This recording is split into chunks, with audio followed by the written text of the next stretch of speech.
what it showed me was the reasons why I had left all the relationships I had been in. I really loved every single relationship. I've never been like dumped or broken up with. It's always been me. And I never could put into words why that was.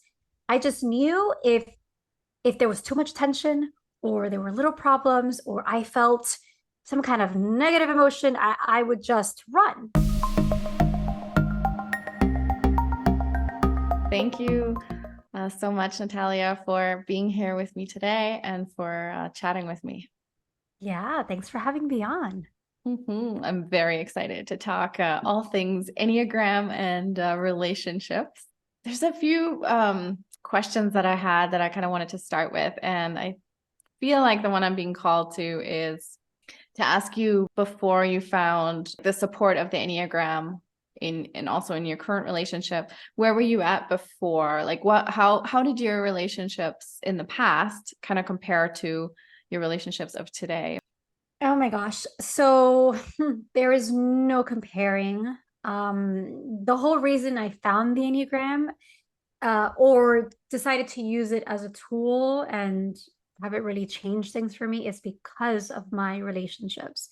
I had a friend asked me, "Oh, are you an Enneagram type 7?" I was like, I don't even know what that is. And she said, "Oh my gosh, you have to go and read up on this." And I did. And at first, it was almost like I got smacked right in the face because with like truth, you Mm-hmm. know, and what it showed me was the reasons why I had left all the relationships I had been in. I really loved every single relationship. I've never been like dumped or broken up with. It's always been me. And I never could put into words why that was. I just knew if there was too much tension or there were little problems or I felt some kind of negative emotion, I would just run.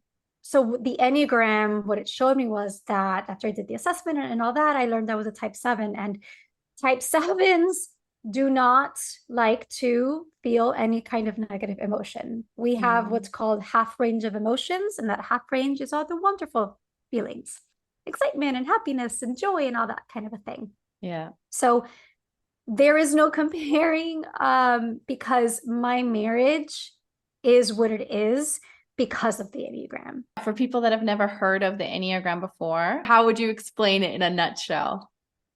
So the Enneagram is a tool. It's, sure you can say it's a personality assessment, but it's a tool. It's a tool to help you understand the reasonings behind what you do. So we call it the core motivations. So there's different reasons why people do things. And so the Enneagram is like your mirror. It shows you the reasons why you behave the way you do, take decisions the way you do, communicate and express yourself the way you do. Oh, and the types, there's 9 different types. Okay. So everyone sort of falls into one of these 9 different buckets, so to speak. For women that are single, that are wanting like a loving relationship, that maybe haven't had too much luck in the past, and now they're apprehensive about getting back in like the dating arena and the relationship arena. How do you think that could benefit a woman like that, just finding out about her Enneagram? Oh my gosh. Yeah, no, it's incredibly helpful. First of all, I think they will clearly understand what's happened in the past. I really feel like that's sort of the starting point, because if you don't understand what's happened in the past, then how do you make better decisions moving forward? So I think that's number one. They can see themselves clearly when they learn their type of, oh, this is what happened in this relationship. This is why I said what I said, or whatever the case is. Like, I was even, thinking about this not too long ago. Like, if it wasn't for the Enneagram, I've been married almost 7 years now. We've been together over like 11. But even in that, which is, my most longest relationship, I'm 40, and I could still see patterns from my old self, pre-Enneagram. And I always wondered to myself, how long will this last? Mind you, I'm already married. We bought a house, which is, really big deal. we have a baby. And I still had that thought in my mind. Right. Is this going to last? And like, when am I going to leave? And after I learned the Enneagram, I understood myself and more importantly, understood my husband and his quirks and his reasonings for things and just who he is. And because of that, I can honestly say I don't ever doubt anymore. There is no thought of like, is this going to last? It's like, of course. There's no doubt. Like, this is it. That's just, there's no running from anything anymore. I can't even really compare what relationships for me were before and where things are now. So what do you think it was back then that had you running? I know you mentioned like any kind of tension, any kind of non-positive emotions. And now that you know so much more about yourself, like what do you think happened in those moments? So I'll say this. The idea that I had in my head, so also type 7s are idealists. So we have this grand vision, right? And I've thought a lot about that. And I'm going to say my parents have been together, I don't know, 40 something years. And I never saw them, at least from my perspective, right? I never saw them argue or have any kind of spat disagreement in front of me. I just never did either. They never did it, or my perception, right, was that that didn't exist. Yeah. So I always saw them so happy and lovely. And it wasn't until, mid 20s or no, late 20s when I realized, oh, wait, it's not true.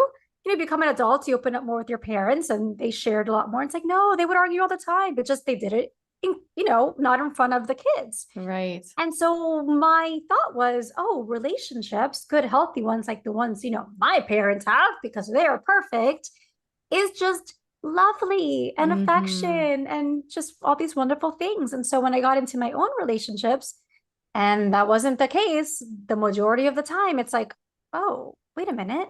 Wait, this isn't perfect like my parents. This is wrong. Like, let's say I was just having an argument with a boyfriend. If that lasted longer than a day, I was like, oh, we're not compatible. He's not understanding me. Like, okay, this isn't going to work. Okay, I gotta go. I didn't have sort of like the emotional capability to really talk things through like a proper quote unquote adult and say, this is how I feel. What do you feel? Right? That language I didn't have. We feel trapped in this emotional pain. Everyone feels sadness. Everyone feels disappointment. However, for a 7, it feels like you'll be in it forever. And then it feels like everything is wrong in life, as opposed to this very specific issue that will eventually get resolved.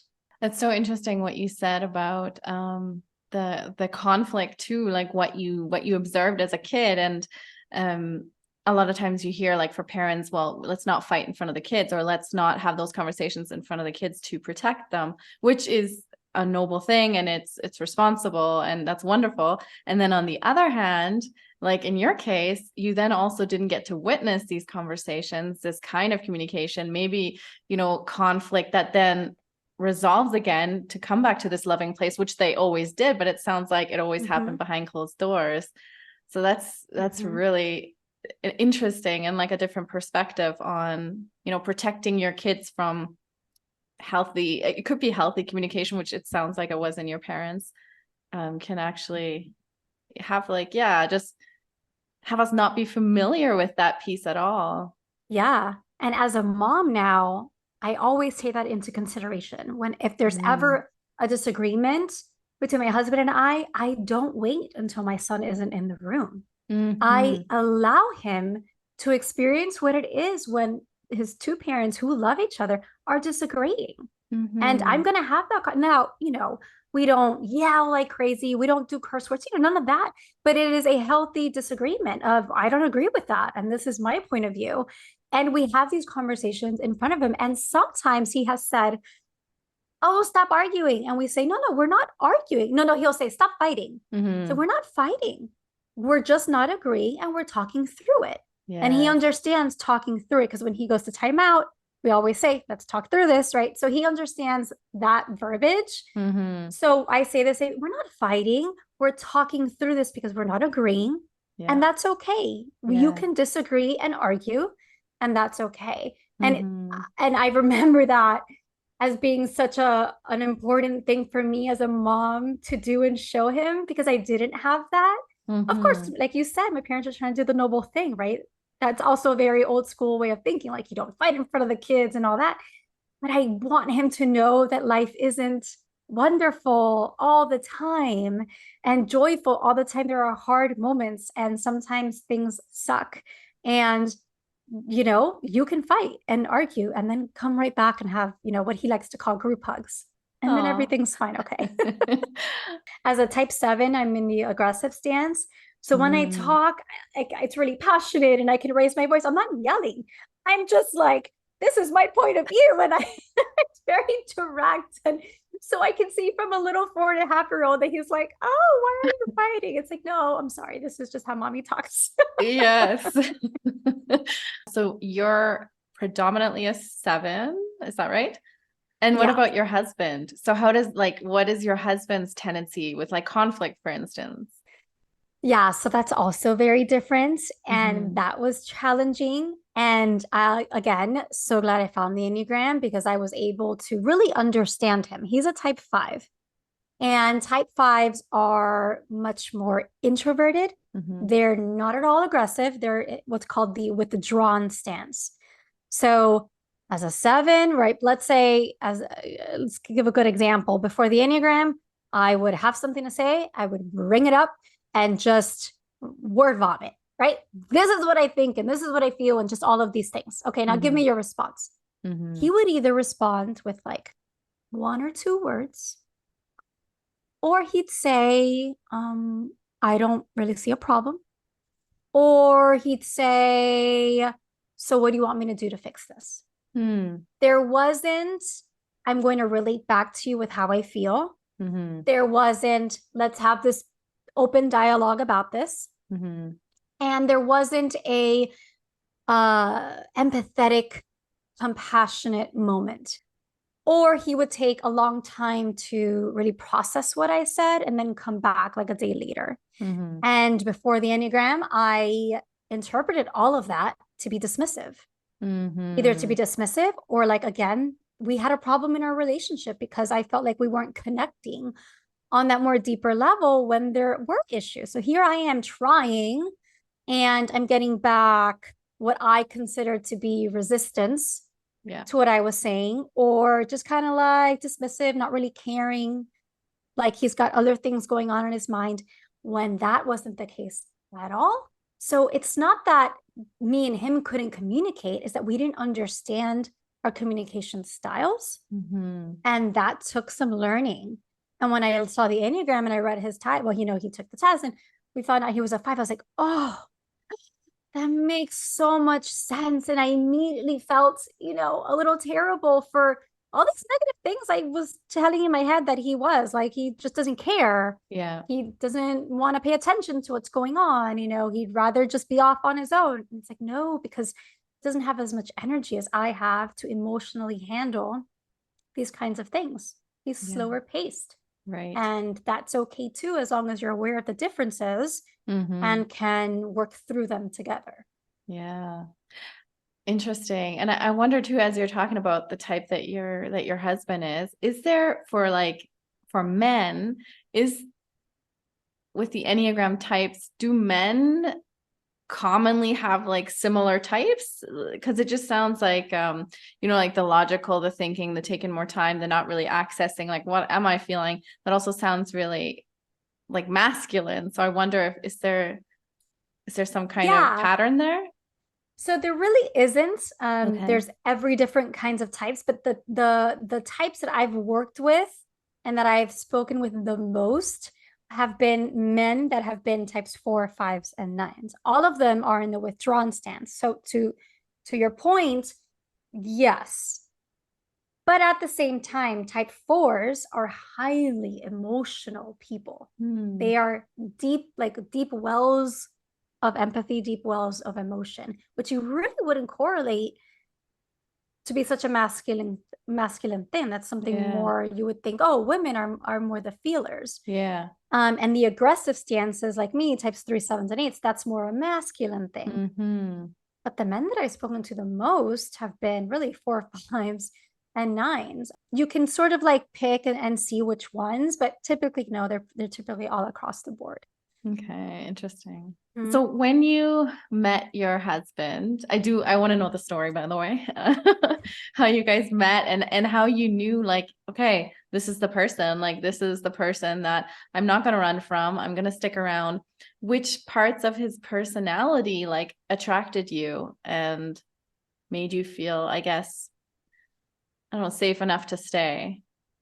So this is one of those kind of like, I don't know if it's serendipitous or whatever it is. I think our intuition and like our gut has so much to offer us if we were to pay more attention to it. Because, and this was clearly before I even knew the Enneagram, but a type 7, when they're at their healthiest, they move towards a type 5. Mm-hmm. So when I first met him, there were two sides. One was, he's a little quieter than I am. I don't know how that's going to work. But at the same time, his presence, his being offered me a calm. Mm. It offered me a groundedness. I don't know if that's a word. I felt grounded in his presence that I had never felt before. And as a 7, being very high energy, kind of like fluttering around, kind of like erratic, excitement, like a firecracker energy. I need that in my life because it's hard to exist in such high energy all of the time. But I didn't know how to access that in myself. Yes, I could exercise. Yes, I've done meditation, things like that, all very helpful. Yeah. But to be living where you feel grounded at all times is something completely different. And I never knew that like my soul needed it. So when I met him, it was a split of we're so different, but there was also this other half of like, but don't leave this. Like, don't run. Like something intuitively was like, this is what you need. This is the stability and support that is missing within you. Like you have enough energy and joy for the both of you, but he's the only one that can offer you this strength that you need. And I stayed with it. And I'm so glad that I did, because then after learning the Enneagram, I'm like, no wonder. Yeah. In my healthiest, 7s take on the best traits of the 5, which is slowing down. It's not being impulsive. It's thinking things through. And those are all the things that he provides for me that I wouldn't have been able to put into words again for you before the way I am now. And so it was that turning point of there's something here. Don't run from that. Yeah. And I'm just thankful that I trusted that unknowingly, because, we've got a really, really great, healthy marriage now. And what's the story of how you met? So I had been in a relationship before him for about 4 years. And of course, I left that relationship. And it was the kind of relationship I had always been in. He's an actor. Before that, I was with a musician. So it was always these like adventurous kind of people and, creatives in this kind of space. And because that's what I thought that I wanted, because that's kind of how I am. But I told a friend jokingly, I said, I am sick of dating all these men who are so fun. And they're like me. We love to live life and joyful, all this stuff. I'm done with these types. Like the next guy I date, he's going to be in computers. He's going to be an accountant, or just something boring. Like he works on computers. And she's like, no, come on, really? Like you'll be so bored. Like, no. And I said, no, I'm over this. He's going to be someone that works with computers. Yeah. Fast forward a year, and my hairstylist was cutting his hair, and she kind of brought up to me about this guy that cuts his hair, and he's from Puerto Rico. and he works in IT. And I said, what? Absolutely not. How boring. No way. I had forgotten about that conversation that I had with my friend.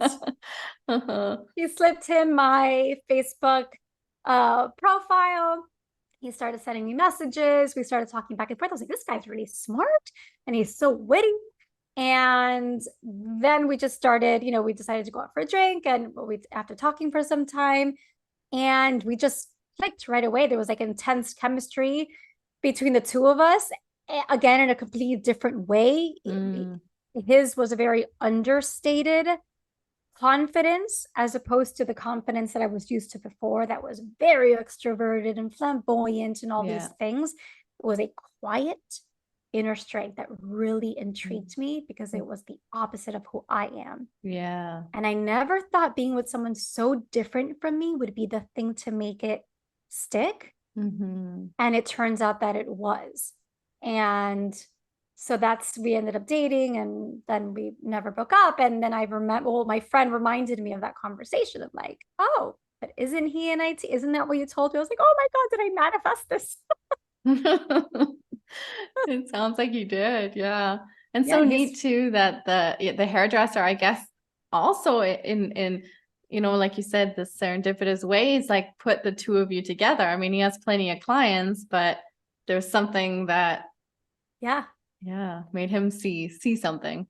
Yeah, exactly. Exactly. And I did not want to get involved in anything else, because I knew my pattern again would be to jump right into something right away, something more exciting to distract me from other things. So I was hesitant. So I think we even waited a couple months before we started really saying, okay, we're dating, let's, make this more serious. So I even took my time in that. And I think that was also helpful to allow myself to have a little bit of that space. And not rush in and, like you said, make those, I guess, impulsive decisions, but take your time. And interesting.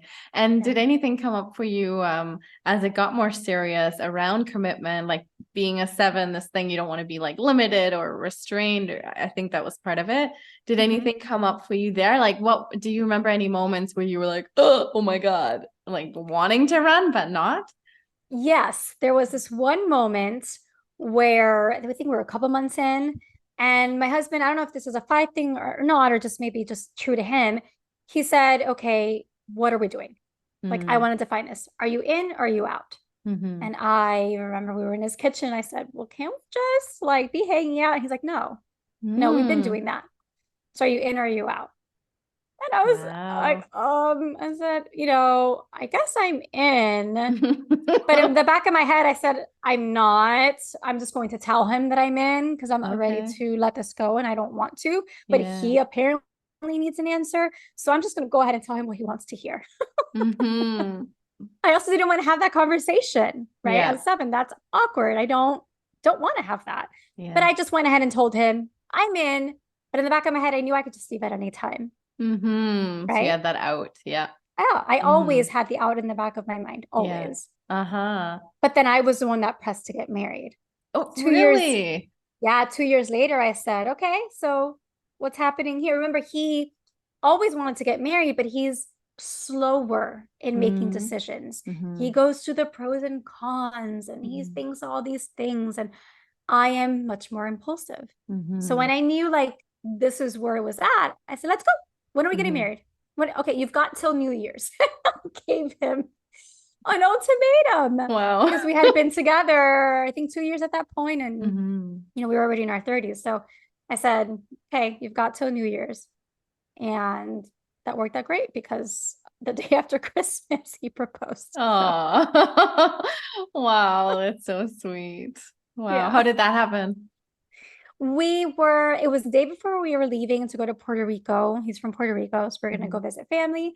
And he had it underneath one of our Christmas gifts. And he wanted to take it. We were going to take our Christmas gifts to Puerto Rico and celebrate Christmas, morning there, and open up all the gifts.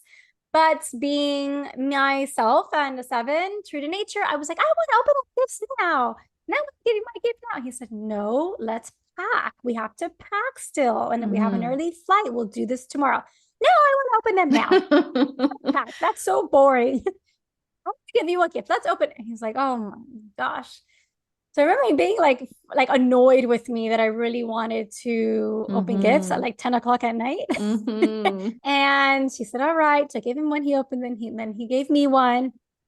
And I'm opening the gift. And at the bottom, he had taped the ring to the bottom of this jewelry box that he had gotten me. And so when I flipped it over, there was the ring sitting just so pretty. And I would never have imagined or guessed it. And I was like, oh my God. And the first thing, true to his nature, the first thing he said is, you see, do you understand why I didn't want to open the gifts now? He's like, but you kept pushing. You kept pushing. So now this is how I have to give you the ring. I'm like, so excited. And so that's how he's like, it was supposed to be in Puerto Rico tomorrow and Christmas Day. And he was like huffing and puffing over it. And he had it all worked out. And yeah, but it was fine. Yeah, it was perfect. Yeah. Oh, that's so sweet. Wow. In your married life together now, and like as parents as well, like how do your Enneagram types like complement each other? How do they complement each other? That's a good question. So we're both logical. We're both in the head center. So types 5, 6s, and 7s, we're all very logical, rational thinkers. So that's very helpful because we approach issues in the same way, especially when it comes to school issues and things like that. So that's where we're the same. We differ in that I am, again, much more open-minded, much more adventure seeking. I react quickly to things and he's slower. Yeah. And we balance each other out as well, because sometimes I have the tendency to plan a lot of things on the weekends, as 7s like to do. And he's really good at sort of like checking in with me and saying, hey, is that going to give you enough time to go work out? Is that going to give you enough time to prepare for their week or do that thing that you want to do? You know, he's mindful in that way to say, I know you want to do these things for him, but do you really need to? I think he'll be okay at home. Like, I don't think he has to be doing all these things. So that's very helpful. Yeah. And that's so helpful in general to know about yourself and then to communicate that, because even if your partner or the person you're dating isn't into the Enneagram and hasn't taken the test, it's still like, as you're starting to communicate healthier and, you know, asking for grace or patience or whatever it is, like that's going to be a mirror for them as well to be like, oh, I can communicate this to her as well. Yeah. I mean, the Enneagram is really for yourself. Yeah. It's beneficial in relationships, but it is a personal growth tool. It's for you. And one person can really change an entire relationship if one person is that self-aware. Yeah. Because you just show up differently and then you're forcing your partner to meet you where you're at. And that can shift an entire relationship. The Enneagram is just, it's for you first and foremost. Yeah. So what would you recommend is like a good first step for women, for men as well, listening to get into it, to get into the Enneagram? So there's a lot of online quizzes. I recommend not doing a quiz, but instead reading all the different 9 types. You can read them all on the Enneagram Institute for free, their website, Enneagram Institute. If you really want to take a test or a quiz, you can use Truity, you can use Enneagram Institute. There's a lot of other really great ones. But the most important thing I would say is no matter, like if you take a quiz, you're going to get, you know, all 9 types showing up, but you're going to get some that are higher in percentage. So I recommend reading the top 4 or so results, the ones that you've got the highest percentage of. Read through them, analyze them all carefully, see which one sort of like lands and resonates with you the most. The ones that you look at and you go, oh, I don't really like that person, that's might be you, because that's a little trigger for yourself that, you know, that's a part of you that maybe you didn't wish were there. Darn it. I was just thinking about my own results and I was like, well, yeah, I really resonate with these ones because I perceive those to be like really nice. And then I was just in the thought of like, yeah, number 3, success driven, workhorse. Nah, I'm not that. And then you mentioned the trigger, like the ones you don't really like is probably who you are. I'm like, Yeah. darn it. Yeah, absolutely. Because Mhm. it's, again, the Enneagram is a mirror. Yeah. So it's going to reflect back to you those parts that we don't like. The fun parts are great, but it's the parts that we don't like. And I would also say, as the last tip on that, as people are reading through, is to keep in mind of how you've been the majority of your life. So we're talking teenage years up until maybe your late 20s.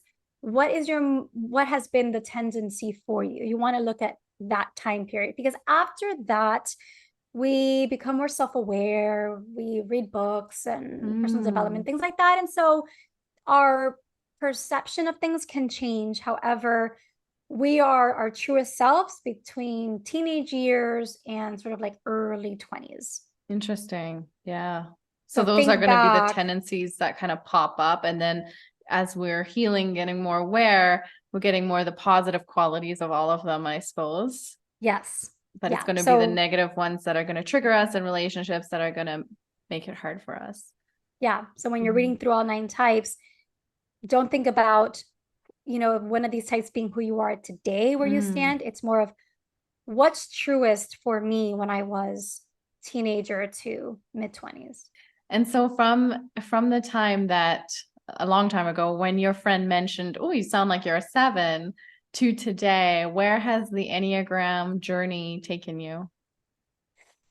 Oh, it went from hitting me in the face to helping me understand my past and help me reconcile with who I am and stop really beating myself up for the way I left the relationships I had left. I had even done that in a friendship of mine with the girlfriend that I was friends with her for since elementary school.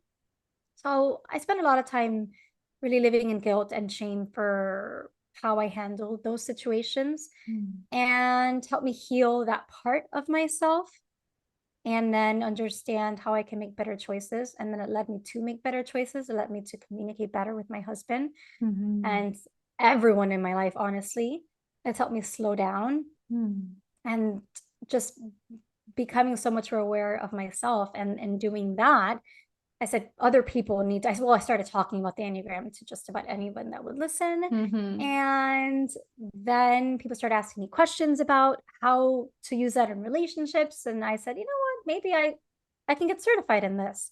So I joined Enneagram University. I got certified through them. And then I opened up my own coaching business. And so it's where I stand today, helping either individuals or couples, but all through the Enneagram as the foundational tool. I hate to be dramatic. I'm like, the Enneagram changed my life, but it's like, well, yeah, kind of did. So, Yeah. It really sounds like it did. Yeah. Yeah. And how awesome that you get to help other people gain that awareness and like have those tools in their tool belt to navigate relationships and life really a little yeah. bit easier. And so for people listening that are resonating and that are interested in this and possibly interested in working with you, how can they connect with you? Yeah. So I'm on Instagram at Natalia Hernandez Coaching. They can also just go to my website, which is by the same name, nataliahernandezcoaching.com. I have tons of information there. And yeah, I work with either individuals or couples on their relationships, and it's all based through the lens of the Enneagram. Excellent. Lovely. And is there anything that in our conversation that I haven't asked you or we haven't covered yet that you really want to address or talk about? I think if your listeners just take anything away from this episode, is if especially if they're single and they're really, really struggling in their love life and feel conflicted with maybe reconciling what's happened in the past, to really invest in themselves with their time in reading up on the Enneagram. Even Mhm. if they never purchase a book, even if they never hire anyone, just for their own personal awareness. Mhm. And a lot of women try to find closure in other relationships or even seeking closure out from their exes, and the closure you get from yourself.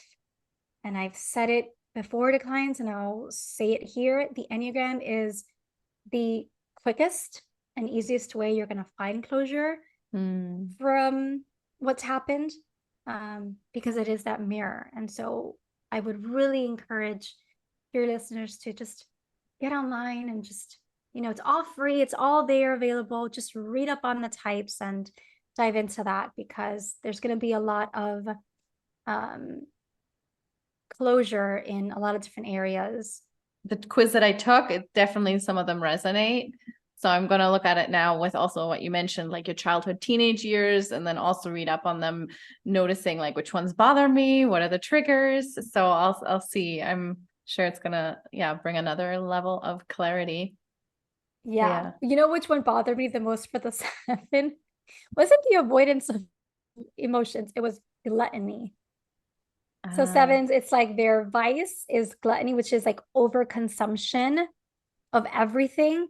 And 7s can also have a tendency to become addicted to things, alcohol, narcotics, things like that. I thankfully haven't had an issue with that, but the overconsumption, and I'm someone who is a big snacker, and I can't just have one cookie. I need 3.